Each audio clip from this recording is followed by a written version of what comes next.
Hey, it's Miss Rhodes here with some tips you can use to improve your work-life balance as an educator. So my first major tip is to stop working outside of your contract hours.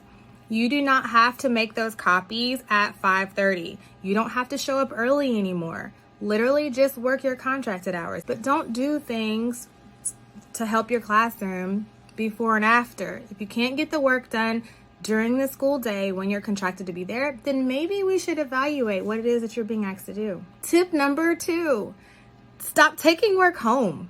Literally. You don't grade papers on weekends or on holidays or over break. For that matter, we're not planning on break. Literally. Just stop taking anything home. Don't even take your laptop home because you just don't need it. When you go home, be a parent, just be a human. If you have pets, whatever it is, you're not a teacher at home.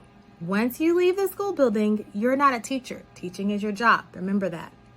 Number 3 is one I am so seriously guilty of doing so many times, and that is to respond to emails outside of my contracted hours.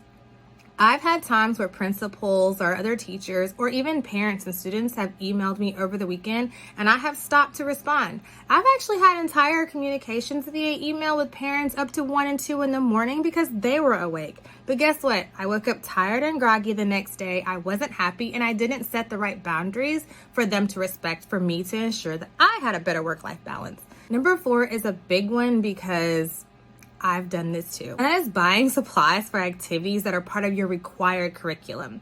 And what I mean by that is if you're a teacher and there's a project that's required, don't make yourself the person responsible for buying those Skittles or the pencils or the crayons or glue, glitter, whatever it is, poster board, extra paper, cardstock, color paper, construction paper, whatever it is, you're not responsible for buying that. So don't buy it. Reach out to your AP or your administrator or your content lead and just make the request. And if you're not able to get the supplies, then you're not able to do the activity. And if there's a question that is asked on why you didn't do the activity, it's because the supplies weren't available to you, not because you were required to buy them and didn't. Number 5, I've done more times than I care to admit and probably shouldn't have. And that is missing personal events and appointments because I don't want to plan for a sub.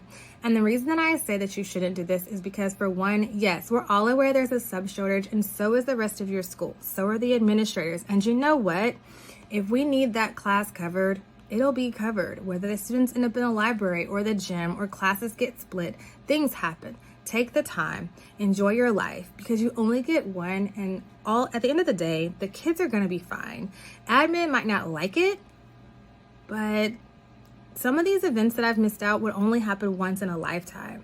Some of these were just things I should have been at because they were personal or important to me or my family.